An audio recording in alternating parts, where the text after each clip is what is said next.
फडणवीसांच्या वक्तव्याचा अमरावतीमध्ये निषेध व्यक्त करण्यात आलाय।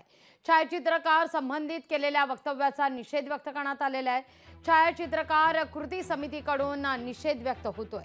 फडणवीसांनी माफी मागावी अशी मागणी करण्यात येते, अन्यथा तीव्र आंदोलनाचा इशारा देखील देण्यात आलेला आहे।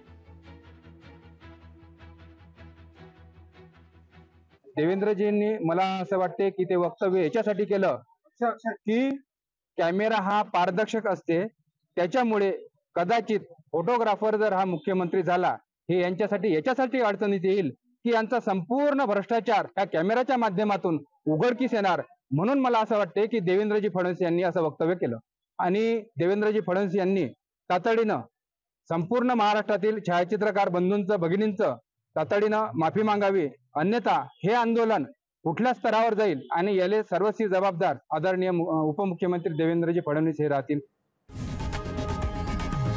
लोकशाही मराठी ऐका, पहा, जागरूक रहा।